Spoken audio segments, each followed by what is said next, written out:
Hello everyone, this is your host Akshansh Sani, and today we have with us Dr. Narendra Nayak, a skeptic, a rationalist, a secular humanist, a former faculty of biochemistry at Kasturba Medical College, now a full-time activist and the president of Federation of Indian Rationalist Associations, FIRA.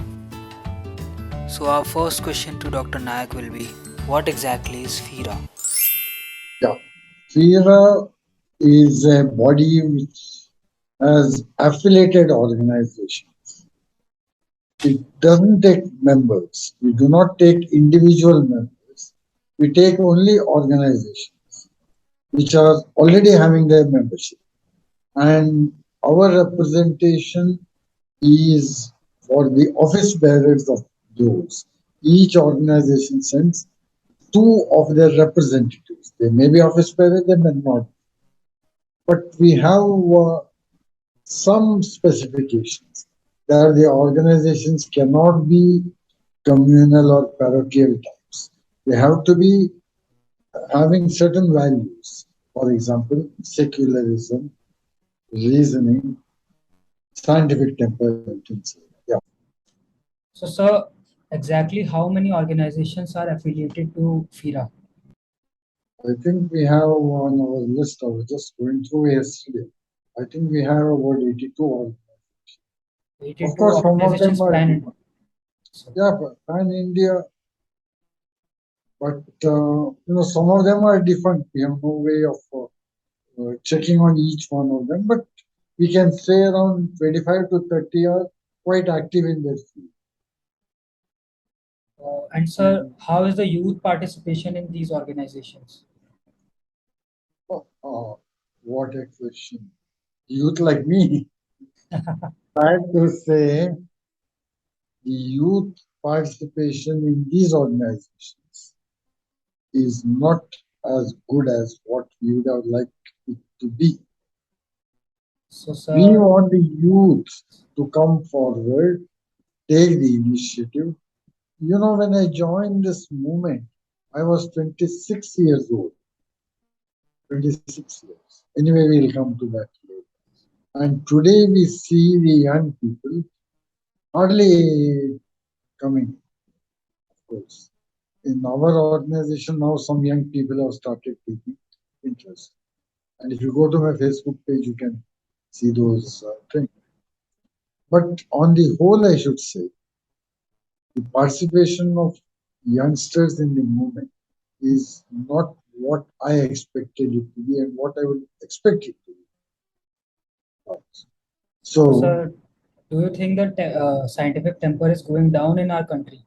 Because I've seen people, especially youth, they are going to these English-speaking babas and godmen who are very popular nowadays. But as you said, in your organization, there is very less participation of youth.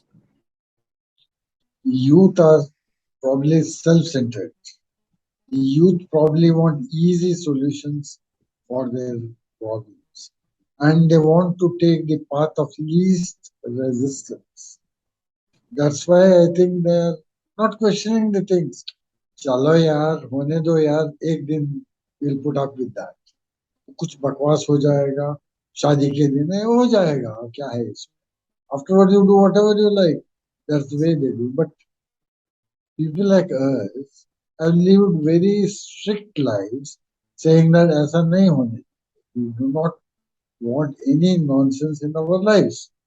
For example, when I was about to get, when I was of the marriageable age, as you say, uh, people were saying, why don't you get married? I said, okay, I'll get married when I find somebody who's vibing on the same wavelength as me. And I will marry that person provided there is no religious ceremony or any sort. No give and take of any sort. I mean, financial. And if somebody is agreeable to that, then I may decide to speak to the person.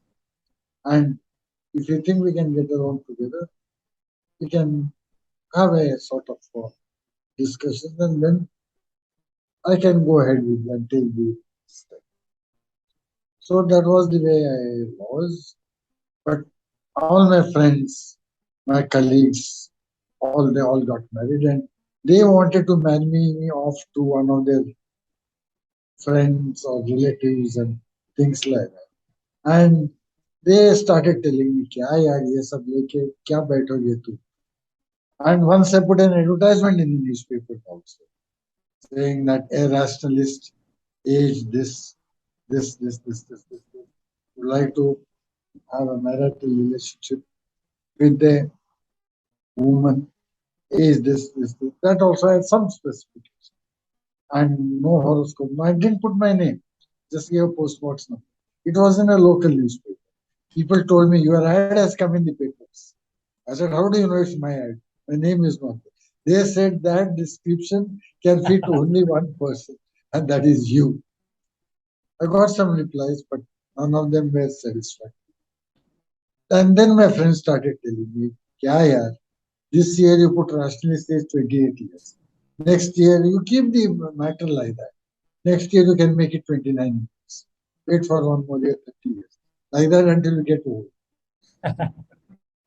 And they were saying, एक दिन के लिए put up with that, yeah. What is that? Then you do whatever. I said, no, I will not do anything like that. I will live my life exactly according to my terms. So that was it. So So, all sir, decisions, yeah, go on. Yes.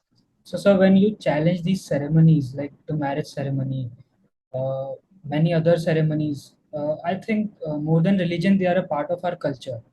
So, in a way, you are challenging a whole culture. Yeah, So, it is that not very culture, easy to. that culture, is a very illusory thing. What? You are wearing a t-shirt here. Is that your culture? तुम कुछ लगा रहे हो अपने कान पर, ये हमारी संस्कृति है क्या? क्या यार, कहाँ बैठे हो पंखे के नीचे? Is that your culture? Did your grandfather sit under a pankha? You see, this culture changes according to convenience. So don't think that culture is something which is unquestionable. It is the religious dogma and the ceremonies associated with that the vested interest would not like you to question. That's all. And were there scooters in your grandfather's time? Or you are riding one, right? Or you are riding a car? Or is it a part of our culture? So culture changes. It's a matter of convenience. That's all. In our side, when I was a child, I was seeing the marriages going according to the culture. They're totally different from what is happening now. Now they're having ceremonies like mehendi. They are having carrying the bride in a dolly, which we never heard of when I was a child. You have a buffet meal, which was never there. So this culture ki baat chhod. That's all a matter of time. It is a matter of following certain rituals distorted according to your convenience. Distorted, let me tell you. Were there electric lights in your grandfather's time? आजकल जगमग जगमग light लगाते हो ना. My sound system था क्या? Reception में बाजा बजा रहे हो, and दूल्हा will sit on a horse, and if the horse is not available, he'll stand on a Mercedes Benz car. He'll not go in a Maruti or a Santro. Right? Where is the culture? Anyway. So, my next question will be, sir, uh, the government today, so as they were in your time, as you were talking about the change in times, so in your time there were people who used to show magic tricks on the stage, like the Satya Sai of Puttaparthi. You just exposed that man, and many others. So, but now the genre has become very different. So they are Yes. fluent in English. They ride I agree. bikes. They dress up like youth. They are very appealing. Their appearances are very appealing, and they use many scientific terms to gain public appeal, like the dimension, quantum, cosmos. So, sir, how are you countering these people now? In the same language. Simple. Counter them in. For example, Jaggi took a video showing that Rudraksh rotating. I did a counter video. You are this man, Ramdev, showed that Tulsi leaves can stop, claim that Tulsi leaves can stop radiation. And within a day, he stopped the statement because I showed that Tulsi leaves don't block radiation. Somebody had a this for a Gomutra, say, showing iodine decolorization. I did that and showed. Somebody started a yagna by breaking a coconut. I did that and showed. Like that it goes on here. There's no end to it. And as they go on, we have to counter them. See, in the good old days, this Puttaparthi guy was giving vibhuti and all. Why did he stop? You know that. Because the way we train people, अगले गली का रामू पिछले वाले घर का वो किशन ये सब भभूत निकाल रहे we have trained thousands of people to do this thing. That's why it stopped. So the present people have become more sophisticated. That's all. And they appeal to the younger generation through this magic wordings, through the pseudoscience, because our so-called education is not education, it's only literacy. You may be literate in computer programming, but when it comes to understanding the human biology, you are as bad as the man on the street. So that's the way. And these people use such tricks, but in a more subtle way. And you know, this man Jaggi is spending, I think he is the one of the biggest advertisers in this way. So naturally they will plug. Zuckerberg wants money. So when Jaggi gives him money, he'll naturally plug Jaggi so that Jaggi will take more advertisement.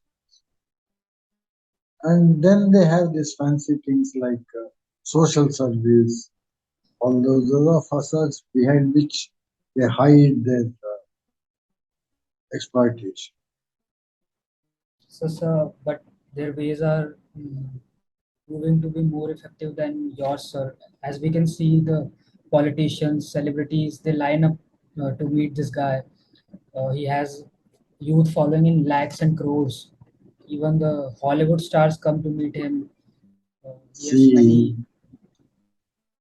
this lakhs and crores, then exaggeration.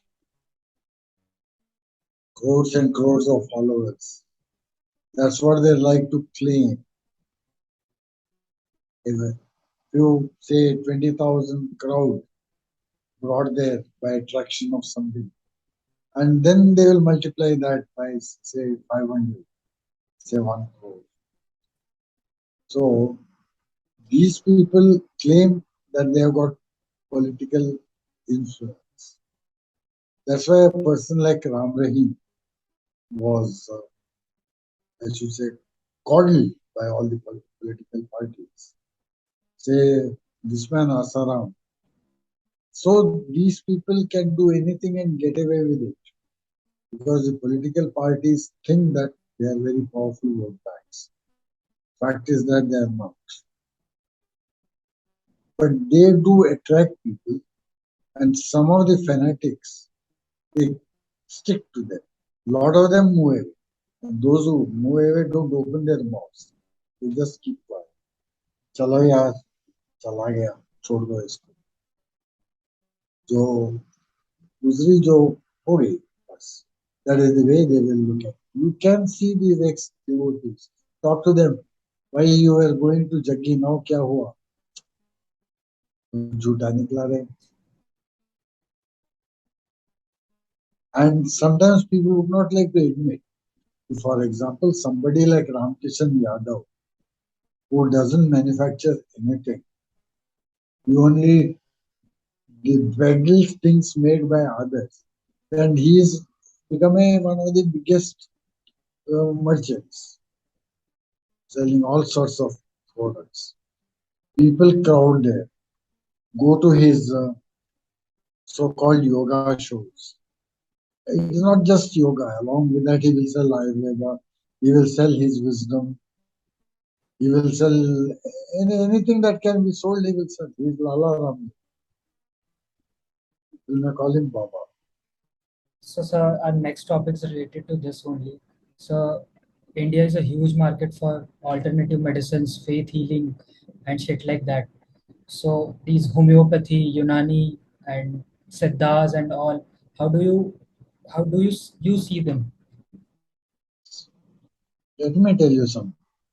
I think it was in 1996 that a gentleman from New Delhi filed a public interest litigation in Supreme Court of India, asking the court. A lot of people call themselves doctors and dispense medicine and do things like that. Court should decide what are systems of medicine, who is a doctor, and who can practice medicine. And Supreme Court ordered the Indian Council of Medical Research to file a report. And in that report, it is said that there's only one system of medicine that's called as evidence-based medicine. It's not allopathy. Allopathy is a term coined by the homeopaths and their pitama animal, because he said he's a homeopath. Simila similibus studenta. And because you give something similar, and here you give something opposite, so they're called as allopathy, the other. And anyway, coming to this, the Supreme Court said there can be only one system of medicine, that's modern medicine, evidence-based medicine, English medicine, allopathy, whatever you call it. I don't call it so, I call it scientific, modern or evidence-based medicine. I won't call that as allopathy or English medicine. It's not English medicine, it's medicine. If something works, it's medicine. And then they said, the Ayush is not evidence-based. But they said since crores of people believe in that, it can be allowed to exist and regulated in some small way. And then they said there is the third group, which is neither recognized nor evidence-based. The first thing that is recognized and evidence-based is, what's modern medicine. Second is recognized but not evidence-based. The third is neither evidence-based nor uh, this one, recognized. In that you have everything: magnetotherapy, music therapy, aromatherapy, acupressure, acupuncture, pranic healing, gem therapy, all sorts of nonsense are there. And Supreme Court said they should not be allowed to practice, and they should not be given any government. So that is the way things are. So today you Sir, see that one more point in this. Here in North India, we have certain shrines where people claim to be possessed by demons and spirits are healed, and people are in large quantities, like they are moving like their head like anything and doing all sorts of mad things, and they come there and they claim to be healed by those priests or the babas there. So what exactly is this? Are they all acting or they are paid? Does this works? those are delusional beliefs, and these people have psychiatric illness, and that relief that is there, alleged, it is a very temporary phenomenon. I asked many psychiatric friends of mine, psychiatrists. See, these babas, they must be affecting your practice. They said, Kya hai yaar? The patient who has to come to me today will come after a year. That's all. Today I am seeing the patients who went to the Baba a year back. That's all. You see, it comes basically from a bias. We are willing to accept that illness can come to the body. You have a headache, no problem in telling everybody, यार sir दर्द है, कुछ तो करो यार, और बुखार है, और खांसी, you need not tell people. Your coughing itself will tell people, and everybody will advise you take this one. But when you have psychiatric illness, they say पागल है यार भाई. That's why you don't want to admit that you have a psychiatric problem. And older psychiatrists, they put psychiatry and neuromedicine, right? One of the biggest institute for psychiatry, National Institute for Mental Health and Neuroscience. Its main thing is mental health, but it has the neurosciences and neurosurgery also. Otherwise, everybody who goes there will say, "Oh, pagal hai yaar, Nimhans ko gaya." You know? Now we can say, "No, no, I went for a neurological." No, that bias is there. So, say a boy gets this, and he is taken to a psychiatrist. Psychiatrist assesses, gives a prescription, and says, "Let him be at home." The suicidal tendencies. वो लड़का घर में बैठेगा, and he's at home, this healthy young boy, and his chacha from the village comes, and naturally asks, "क्या हुआ? बेटा क्यों इधर बैठा?"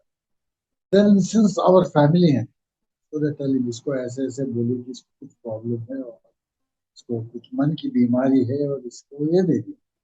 And then चाचा से ये क्या है, ऐसा कुछ नहीं है, आपके यहाँ के डॉक्टर कहते हैं शहर वाले, हमारे यहाँ तो बाबा है, ये तो भूत का प्रॉब्लम है.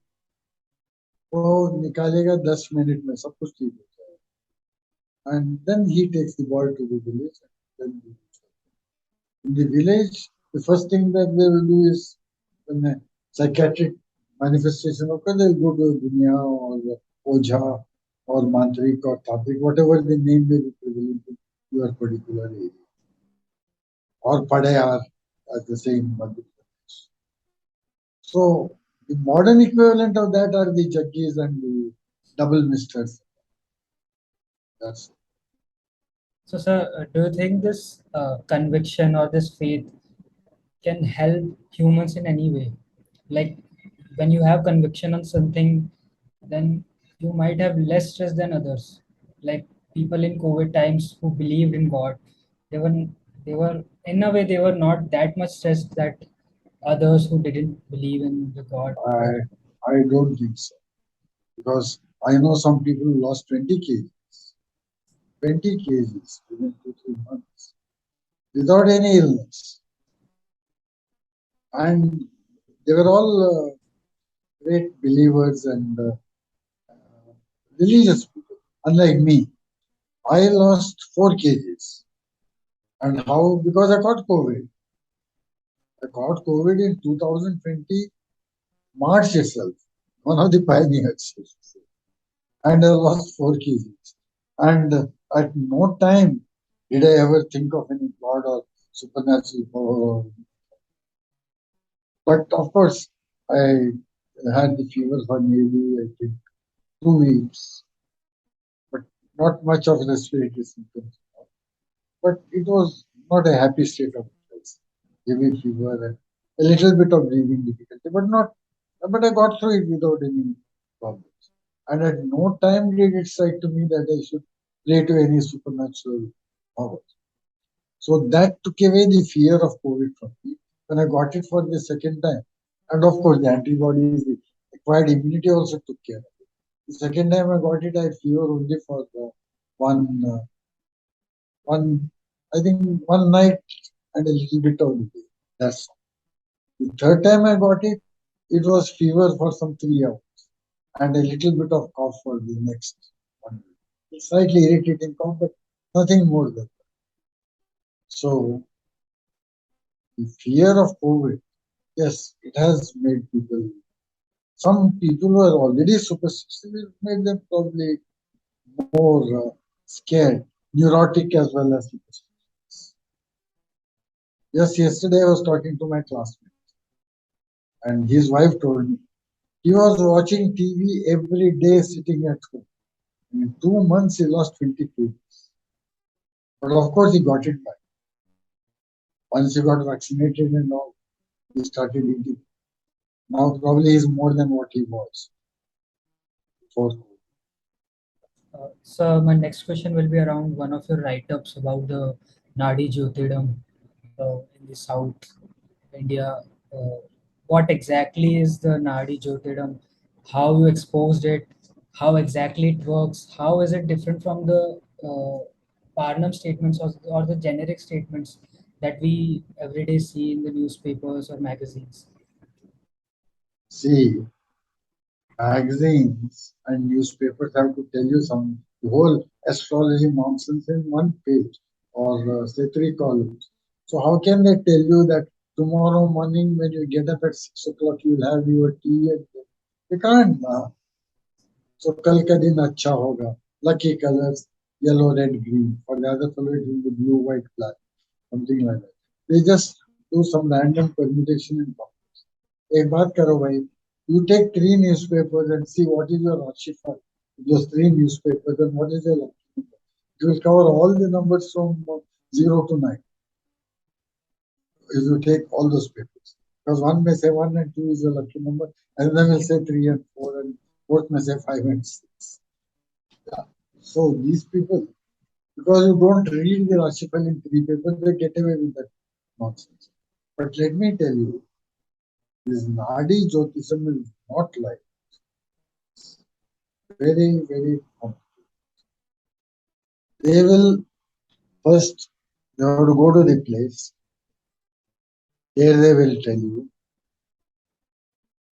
They told me, this is not a, ये तो कोई दुकान नहीं है. This is a बाबा का धाम. समझे? So okay भाई, समझ गया. Because it was in Tamil. And then he said, Nadi in Tamil means search. Nadi is not this Nadi. This is commonly what you call as Nadi, the pulse. This Nadi is search. So they said, you give your date of birth, we will look for your leaves. अगर मिल गया तो मिल गया, अगर नहीं मिला तो we can't do anything. But you note one thing, nobody goes disappointed. Why I will explain later. And then they will say, wait here. I said, I'm not going to wait here. मैं जाकर वहाँ एक temple भी है, one we called as Vaiteswaram. So I said, I'll look, see the temple and come back. And went after 10 minutes. They said, we got your leaves. I said, okay. Then he said, do you want a recording? I said, I don't. Then he said, do you want translation? I said, I don't want. I said, I know Tamil well enough. Then tell me in Tamil itself. Then he started.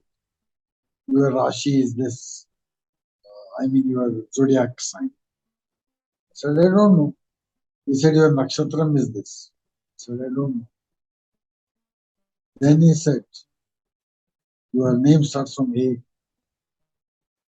He doesn't say A like that. He says your name starts from B, D, M, or N. Then he will ask you something else. Then he will come back to and say your name starts from E, F, X, Y, or Z, like that it goes. I went on pulling him out. Then finally he said, you are a Muslim. I said, okay. Because he had gone to Zat. Up to then I was leading him. And Zat naturally, he must have thought some Ziauddin or something like that. Because generally there is no Hindu name starting from Zat. So then he said, you have 2 wives. I said, okay. He said, how is that 2 wives? I said, because my first wife did not have children, I divorced and I married from the second wife. Then he said so many brothers, sisters, everything. I was leading him on, going on like that for nearly 45 minutes. Then I asked, hey भाई क्या बकवास बोल रहे हो भाई मुझे मुसलमान कहा तुमने and I went on keeping it like this, like this, like this, like this, like this.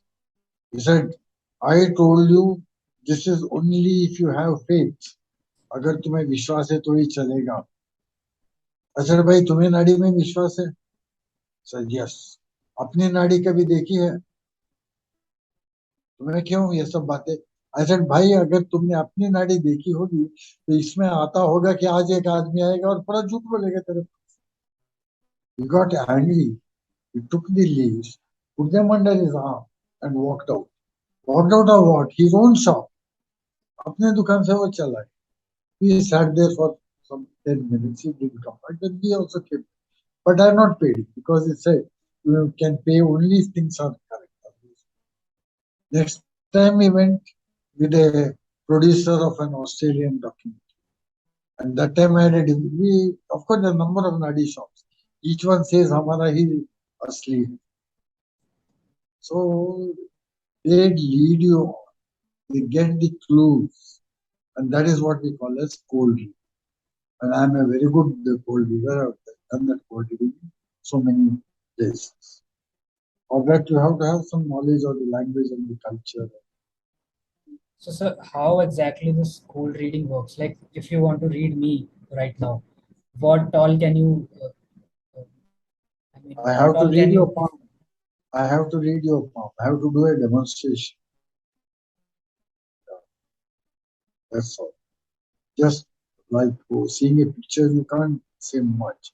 Of course, seeing a picture, they'll say a young man, a student, coming from a well-to-do family. I can say things like, see, in my one program in a nursing college called one of the top nursing colleges of the country, St. John's College of Nursing. One girl came on the stage and said, Sir, what do you say about palmistry? I said, palmistry is a science. He said, read my palm. I said, okay. I took her palm. I said, you are a very stubborn girl. You want to do things exactly the way you said, yes. Then I said, you get some money, but it just doesn't stay in your hand. You always spend it off. And at the end of the month, you're broke. I said, yes, sir. He said, sir, can you be more specific? These are all very general. I said, yes, why not?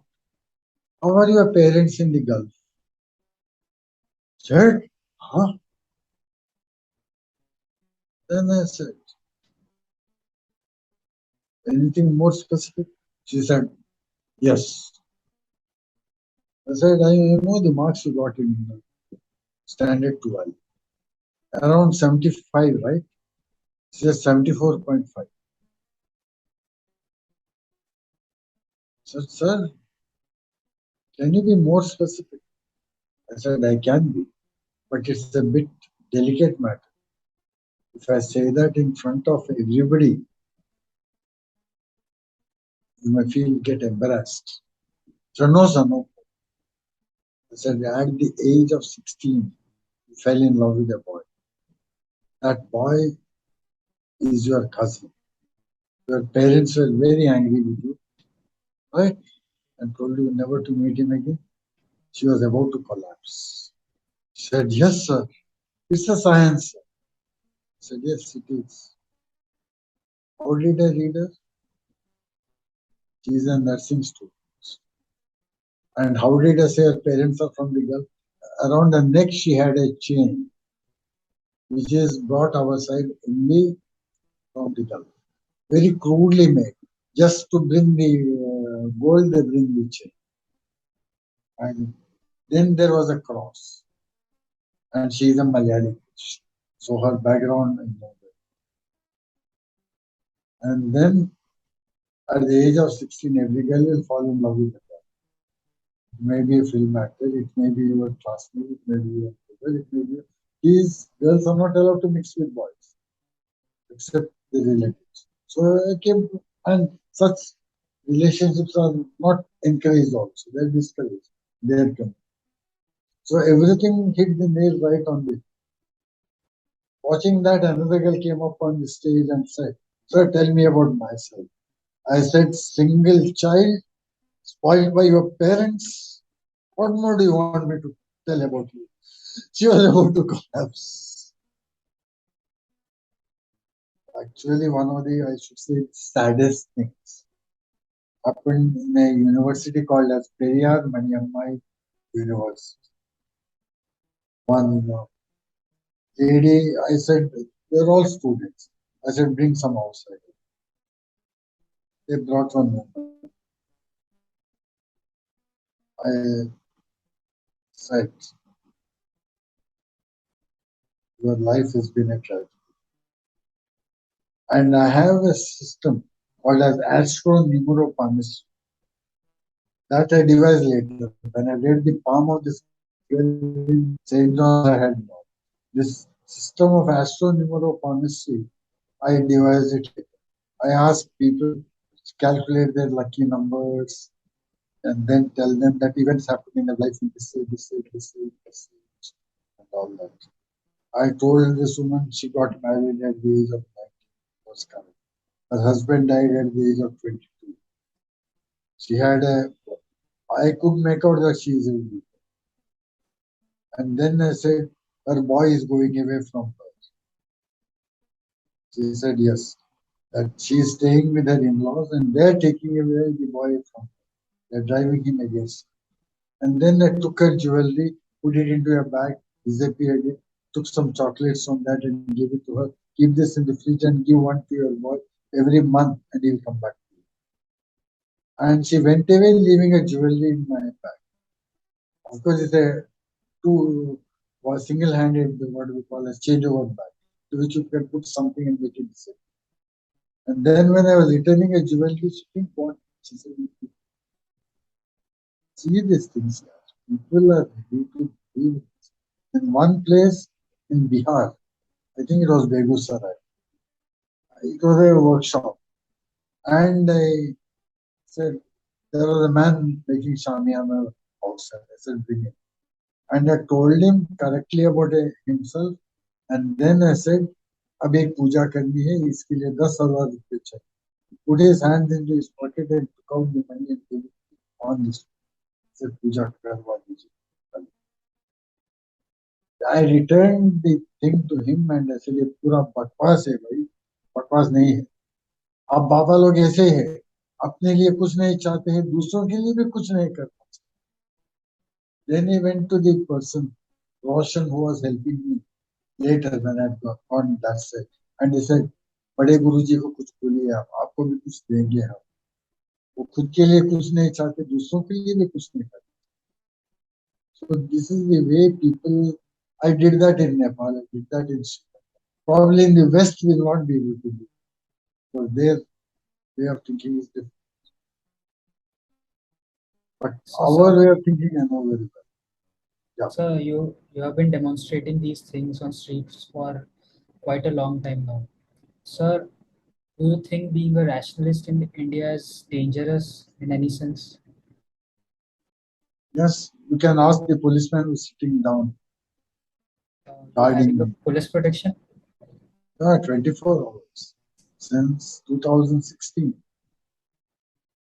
So I learned about your friends who died while that you were protesting for the anti-superstition bill in Maharashtra as well as in Karnataka. So what was the whole episode?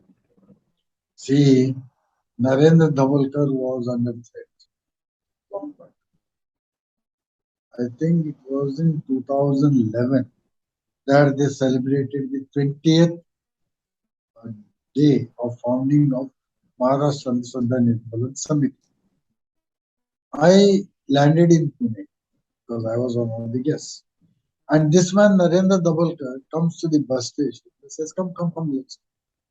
That what, Narendra Nayak? The life is under threat. and you're supposed to be guarded by the police. You know what he said? If I take police protection, they'll kill somebody else.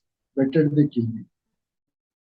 And it turned out prophetic later, 2013, 21st of August, and he was killed.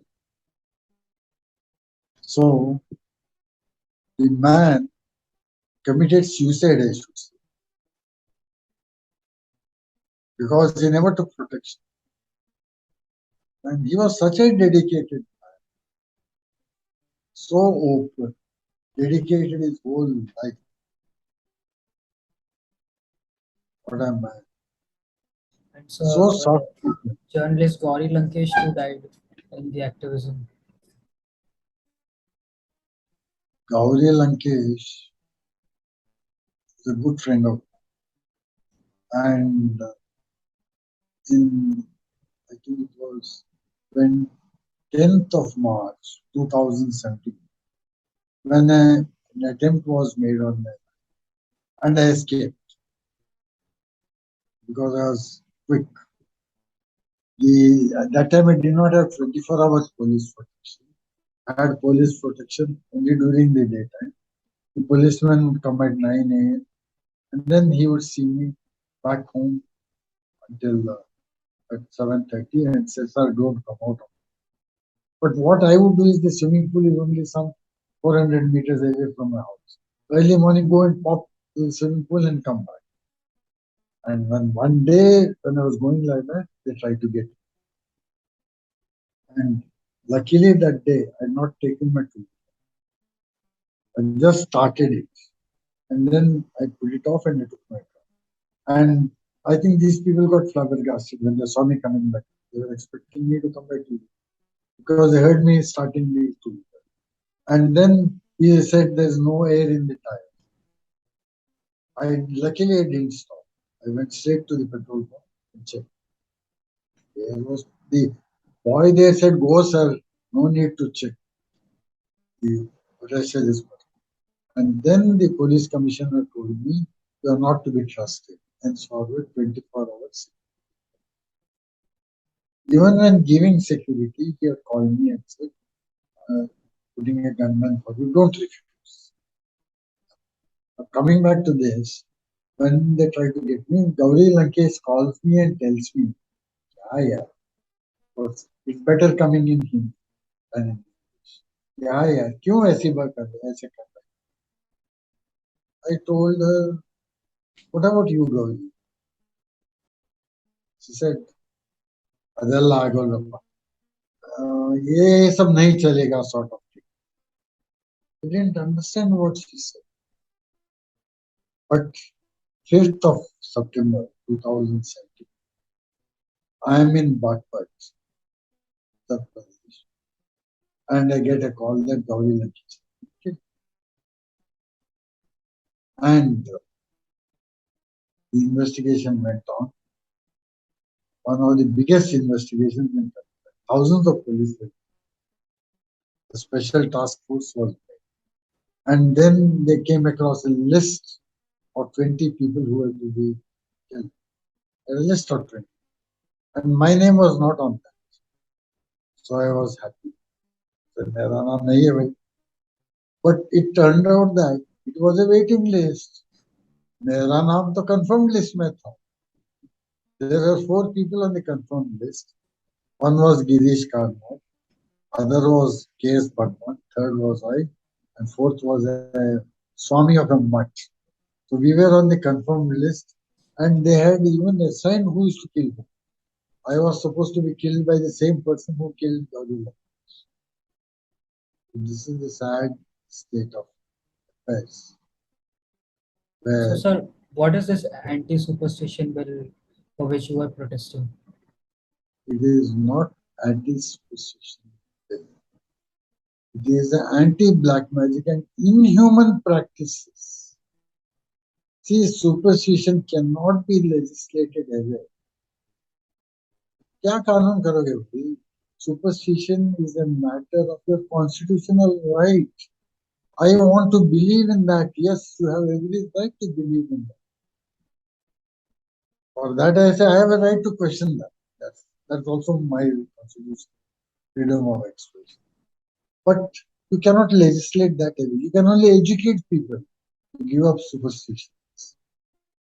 But this anti-superstition act, so-called, has picked up the most human, the most cruel, the most criminal of them, and has agglomerated them together into an act.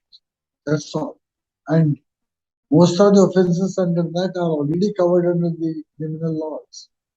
For example, sacrifice of a child is a murder, rape is a murder. But here you have got some advertisements, some declarations, and all that have been brought under this. So it's better than nothing.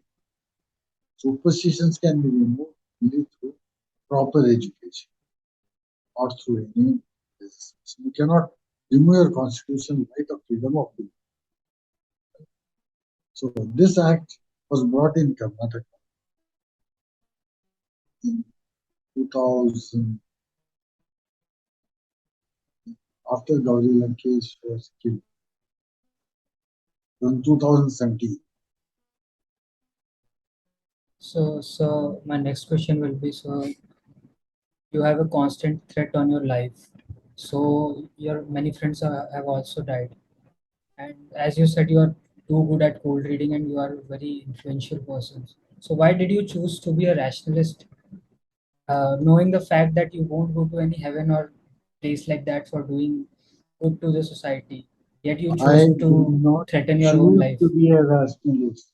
Anybody will, with any sense, will become a rationalist. See, by the age of 11, I had given up God. I had become an atheist. But atheism is a conclusion. Rationalism is a method of investigation. Humanism is a lifestyle.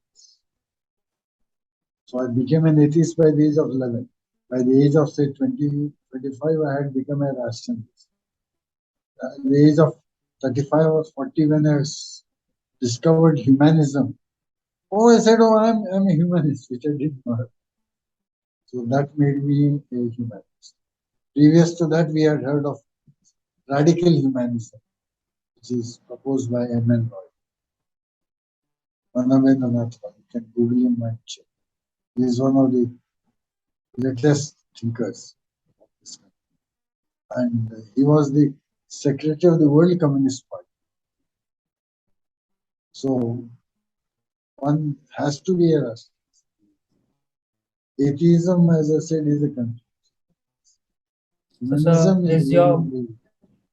is your movement inclined towards communism or by any way Marxism or Leninism? We, we believe that all human beings are equal, whether you call that as Marxism or whatever.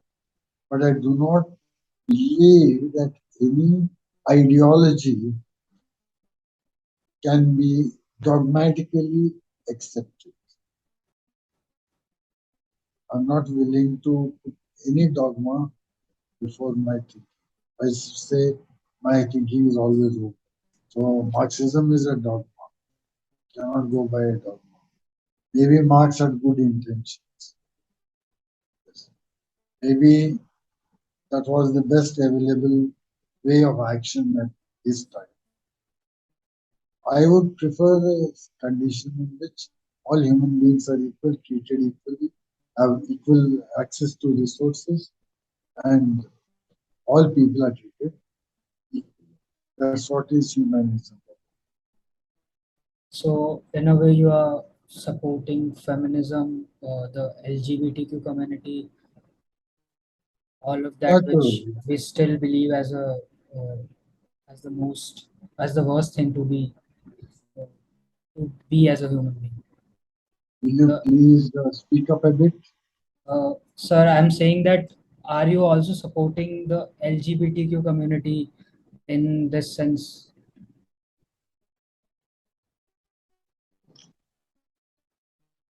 Uh, Sir, am I audible? As a humanist, I believe that all human beings are equal. regardless of nationality, creed, caste, religious belief, or a lack of a one, gender, sexual orientation also. So that naturally includes feminism as well as LGBT. There are equal human beings. Just because they have a different sexual orientation, you can't treat them as unequals. So the religion or faith is not a local problem or a problem of only this country.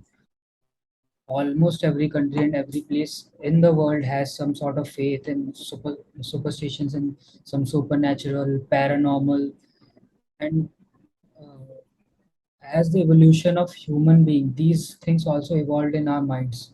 So, do you think was it a necessity of the primitive human to believe in some things or to say the god of the gaps to explain certain things which he couldn't by then he couldn't guess, so he probably thought that it's something supernatural, and is it still relevant? See, the primitive man was afraid of thunder, lightning, so he probably started worshipping that. And as explanations for these came about, they said X or Y or Z is doing that. Then this X or Y or Z is very potent, strong, omniscient, blah blah blah. Blah. So questions came. Well, where is that X or Y or Z? For that, they would say he's sitting in the sky. Space exploration started. Sitting in the ground, they went to the mine, didn't find anything. So you say that colorless, odorless, tasteless, blah blah blah blah. But knows everything, does everything.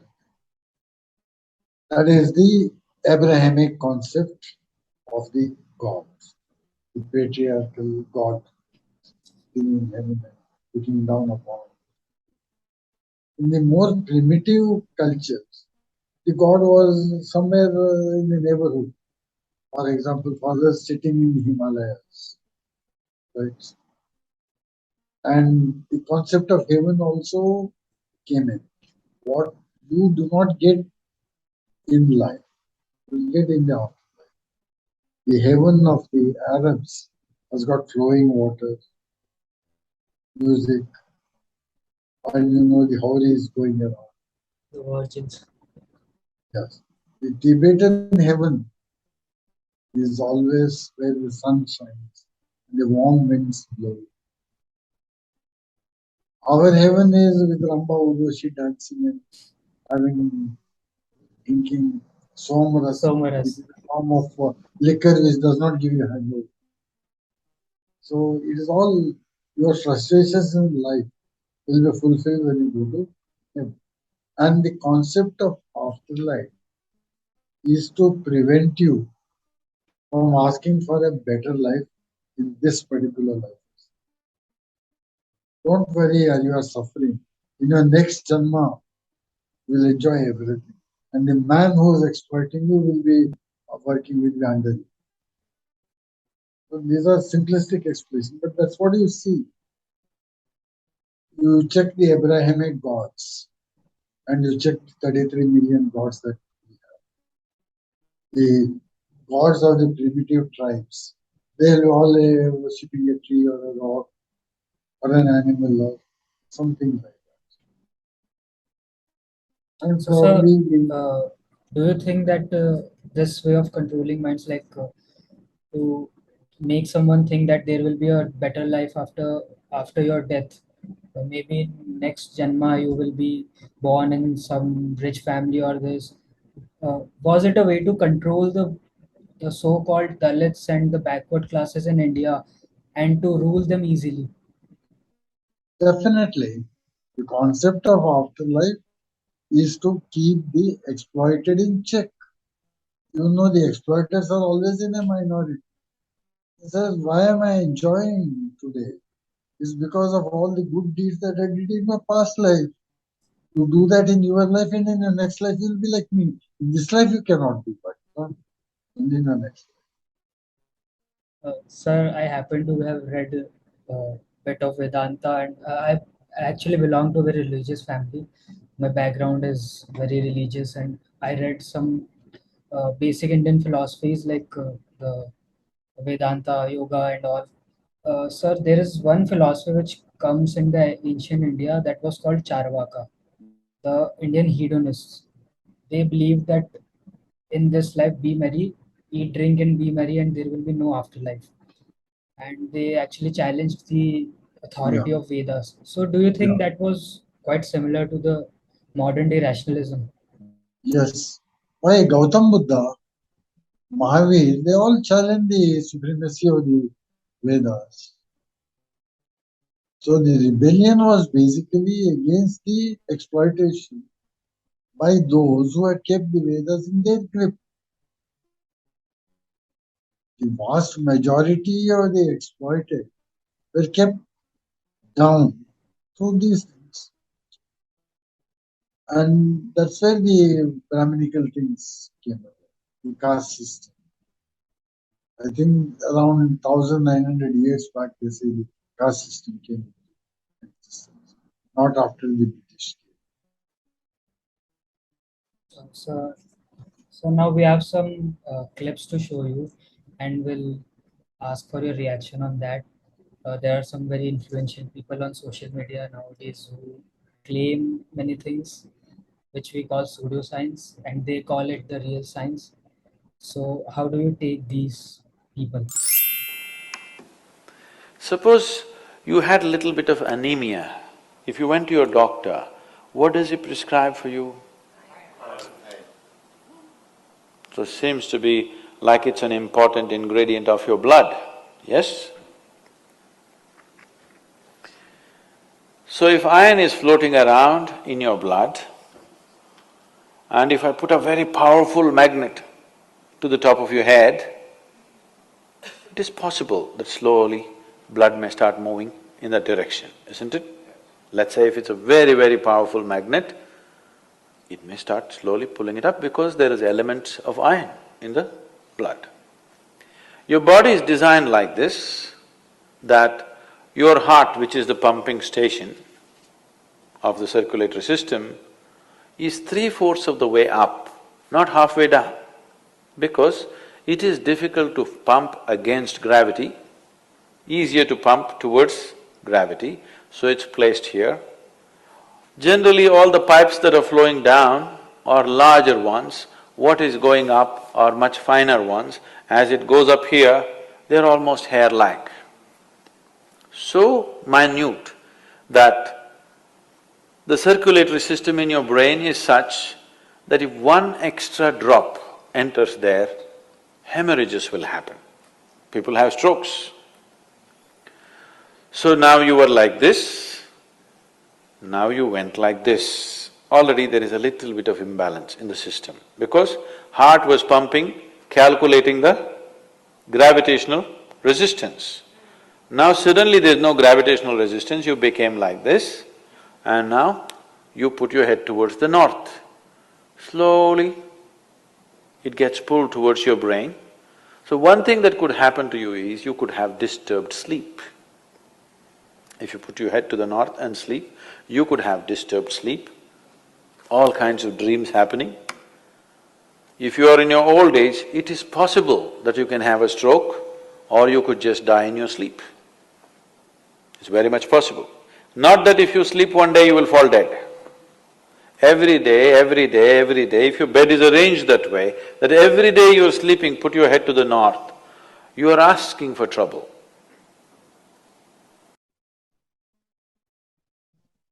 So, that was a claim by Sadhguru. It's clear that the fellow doesn't know the fundamentals of, I should say, even high school level biology, because the iron in your blood is present as heme iron, which has got very weak magnetic properties. And then he's talking about magnets. And when you lie down, the blood concentrates into the organs effectively. And that's why you have this when you stand up, suddenly you get a sort of postural Disease. hypotension. It's called as orthostatic hypotension. For some people, not all. Because the system is regulated in such a way that the pumping of the heart, the blood pressure, the oxygenation, pH, and everything is regulated so finely that you don't need this man to tell them how to work. So he is talking absolute nonsense. And that too saying that actually the fan rotating above your head will have more magnetic properties effect on your head than the magnetic field of the earth. And as of now, you have this, what are those motors, brushless DC motors, which are magnets which are far more powerful. So whatever he talks doesn't need to have evidence. He can keep on saying whatever he wants, and people who are totally ignorant, they will believe what he says. They don't demand for evidence. And he will say it happens gradually. It will happen slowly. And perhaps it could happen this way. See the language we see. So, but yet he have a very large scientist following of scientists and people related to science. So, is it like the science No, only the literacy in science doesn't need to eradicate no, superstition? no. We have compartmentalization, but totally compartmentalized. We are scientific, say a physicist, he may do his physics in the laboratory, but coming out, he will take bath after the eclipse, thinking that some rays are coming from the sun or the moon, which are spoiling you. I was invited once to one unit of ISRO at Chandigarh. So there are a lot of restrictions that you cannot take mobiles, you cannot take cameras, so many people. Then I went in, all the staff were there, around 100 of them. I started my talk with, I'm glad to come to a place where you do pujas to rockets before you feed them to the fish. And your top man carries a replica of the satellite and puts it into a hundi of the temple. Everybody clapped. I said, I'm talking about your boss and you are clapping, applauding me. They said, yes, just because our boss talks some nonsense, do you think we should all believe in it? So there are people who do not believe in those things.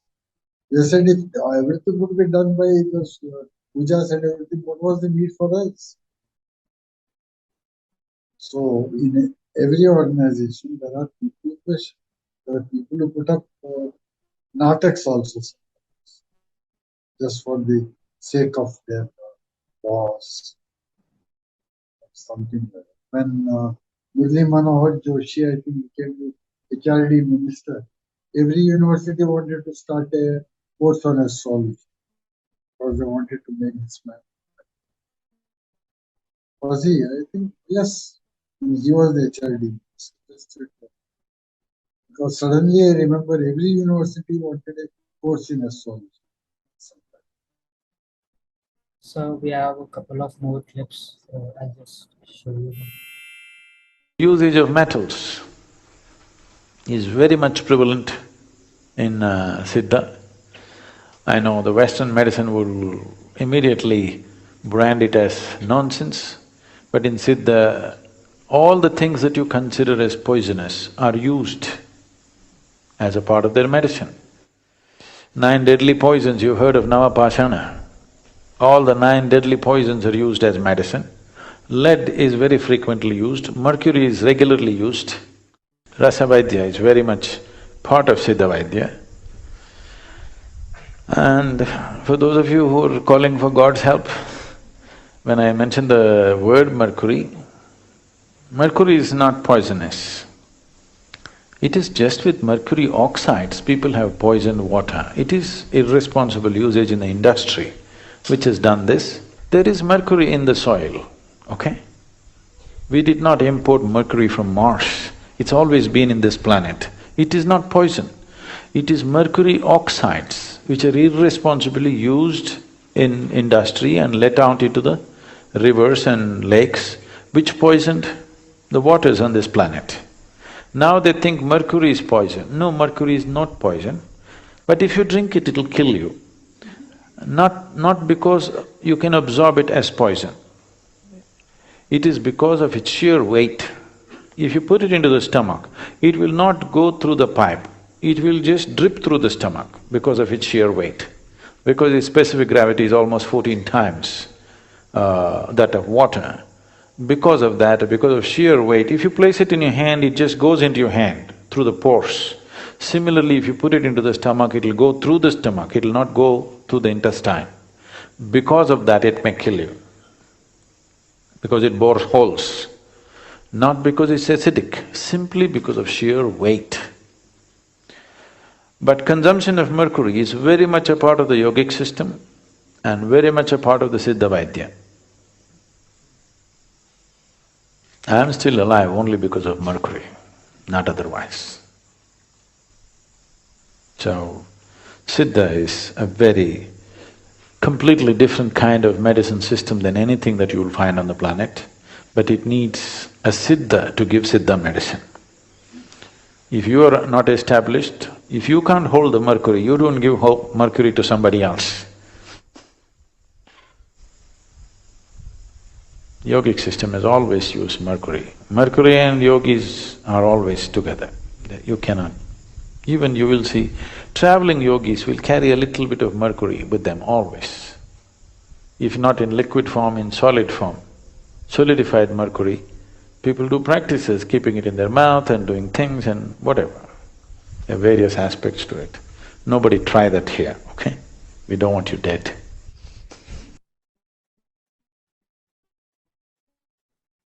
He is talking absolute nonsense. Why don't you put a bit of mercury on his head and see whether it will come out of his backside? Huh? He says mercury drips through the skin. Such nonsense he talks. And divalent mercury is poisonous, and organic mercury is even more poisonous. And this man says that in Siddha they use it. In fact, Siddha was banned there was a law banning Siddha medicine.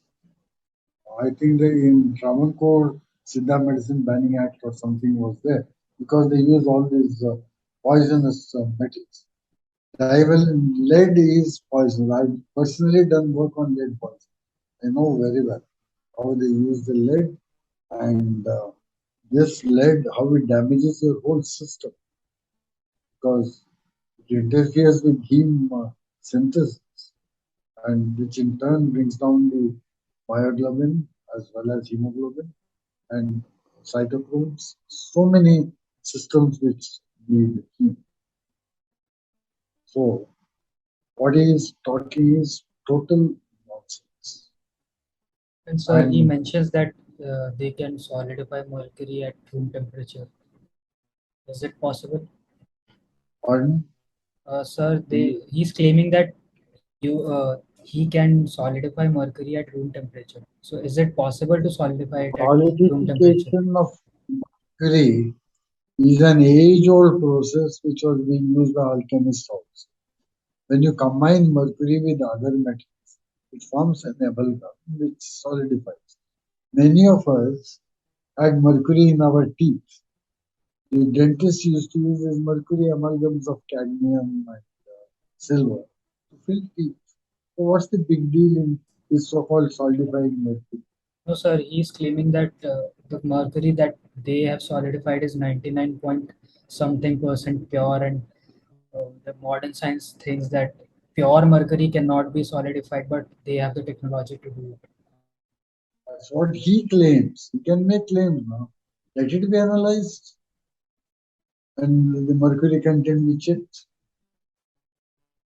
Because when he talks to his fawning devotees who will swallow whatever he says.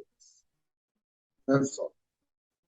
And metallic mercury as such is not such a point. People have swallowed broken thermometers and nothing has happened to them because the divalent soluble form of mercury is poison because it goes into the system. So we have one more clip, the last one. Dr. Deepak Aging Chopra. is a mistake. Well, when I was researching this book, I found that we have some real misconceptions about the aging process. For example, almost everybody believes that aging is fatal. But you look at the data and you'll find nobody really dies of old age. They die of diseases that accompany old age, which are largely preventable. Everybody believes that aging is irreversible. Now, that's also a misconception because if you remove toxins from your body, if you learn to get the stress out of your life through meditation, if you change your environment, and if you undergo certain procedures like increase antioxidants in your diet, you can actually reverse the biological markers of aging. Like your hormone levels will reverse. There's a sex steroid called dehydroepiandrosterone sulfate. Lost me there. DHEA for short. And as people grow old, this sex steroid, it goes down, but you can actually reverse it through these procedures. You can change the blood pressure, you can improve your hearing, you can improve your eyesight. In short, all the things that we think go with the aging process are reversible. Most people think aging is normal, but what's normal? Perhaps we are confusing the normal with the psychopathology of the average, which is dull and uninteresting. I mean, there are people who are 25 and look 40 and behave like 40. There are people who are 60 and behave and have the biology of a person who's 30. And what we say is that was just they had good genes. No, but that's another misconception. We think that aging has a genetic component. And yet, that's only a very partially true statement. If your parents lived up to be more than 80 years, it adds only 3 years to your life. But you can do things with your stress in the life, with the toxins in your environment, with your food, with your lifestyle, that can add 30 to 50 years, much more time to your life, and not only life to your years, but years to your life, both, the quality and the quantity, and that you override the genes. Most people think aging is universal, but there are organisms in this world that never age. Like Microorganisms, like protozoa, like certain other species like the hydra. They keep up their metabolism in such a way that their catabolism... I know, but they're not human beings. But listen, they're part of nature. What it means is that in nature there are mechanisms, and we have a biological clock that can respond to mechanisms. We are the only species, as we said earlier, who's aware of this, so we can change it. Right, because we're the only species that knows we're aging when we're aging. That's right. And to know that, you have a feedback loop of information. You can use that to influence the whole process. Right, that's why people say you're only old as you think, because it's that whole 40 thing. Absolutely. I'm going to be 40 and people are already asking me, how are you going to feel? Right, exactly. And when, in fact, now science tells us that our biological potential is at least, and I don't even buy that, I think it's much more, but current prevailing scientific wisdom says our biological potential is 130 years, which means till you're 70, you don't even begin middle age. This is the best time of your youth. Yes! Hi, YouTubers. So, sir, can you alter the DNA by sheer practices like Definitely not. meditation and It is a shortening of the telomeres by reproduction that they say that's what causes the aging problems. Anyway, forget that. Take the photograph of Deepak Chopra then and now. Then you will know whether he has aged or not. See, physician, heal thyself. That should be applicable to. So just check a photograph. Even that video clipping, I think he's wearing a wig.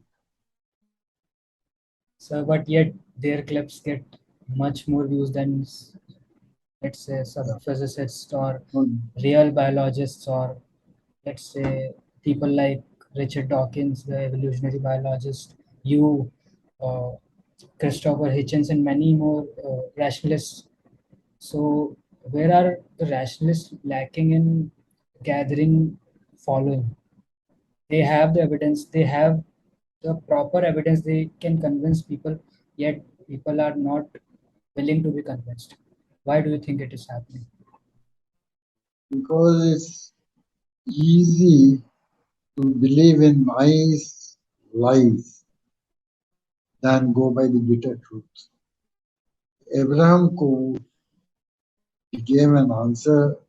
It was in my uh, presence. It was in 1976 in a press conference. Somebody asked him, Dr. Abraham Coe,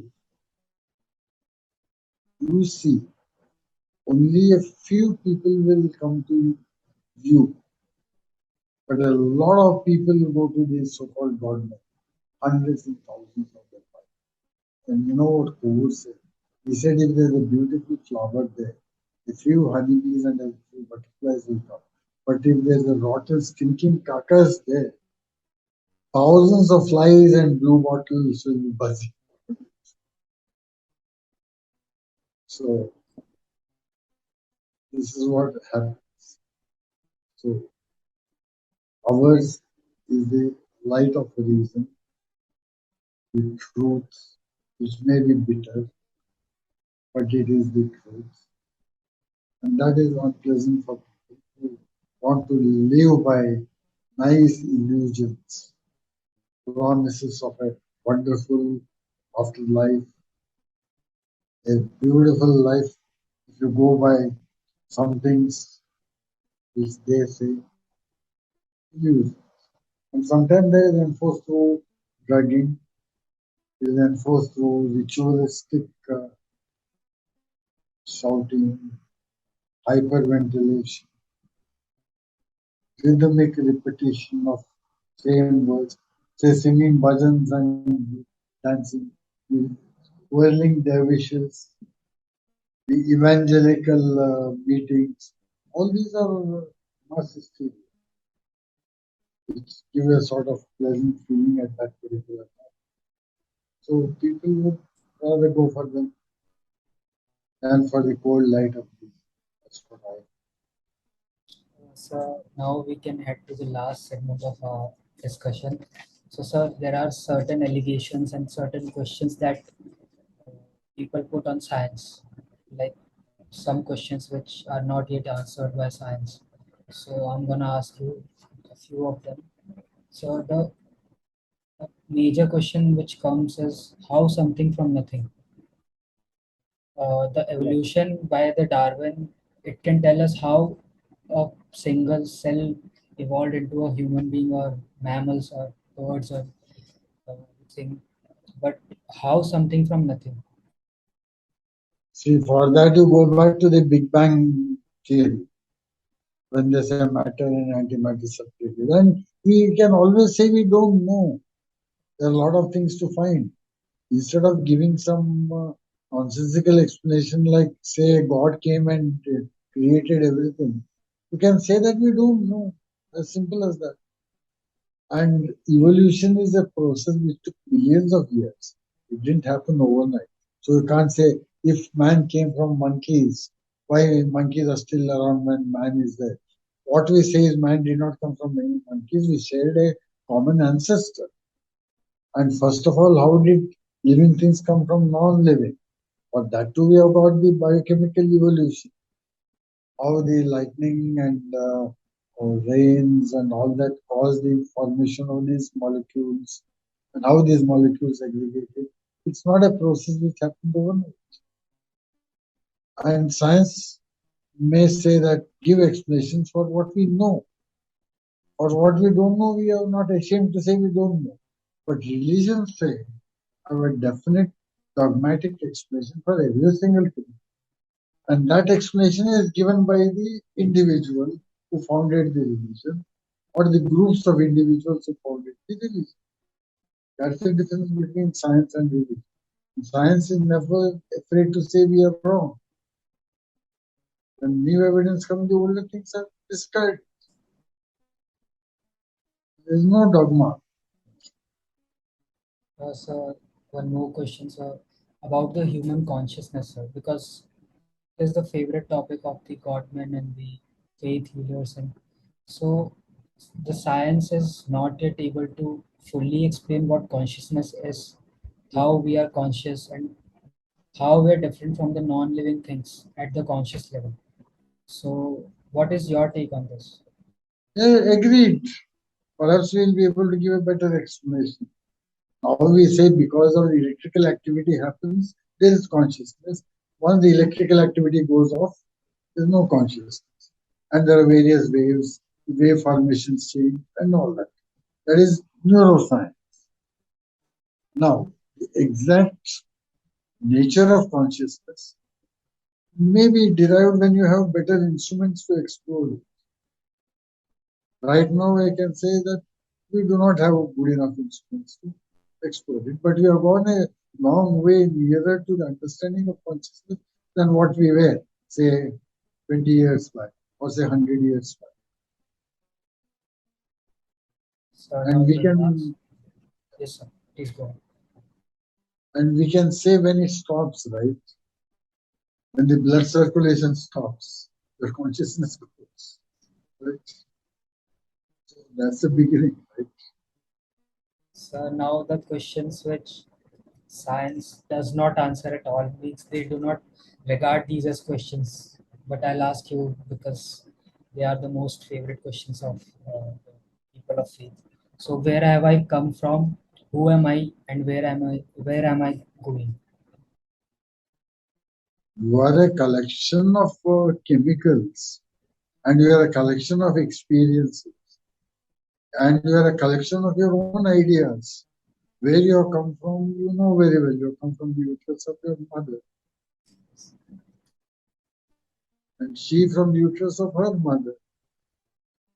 And we absorbed the nutrients, we grew, then we came out of the uterus, and then we absorbed the nutrients directly from the atmosphere. Atmosphere means, I mean, things outside the body. Don't think that we absorb nutrients from the air. What I mean is, atmosphere means things which are outside the body, or surroundings. So that's the end of it. You are a mixture of all those things put together, a very complex mixture. And that's all that is there. What more do you want? Sir, at last, what will be your advice to the youth of this country? I have no advice for you. Like Vidhu Krishnamurti said, truth is a pathless land. That's all.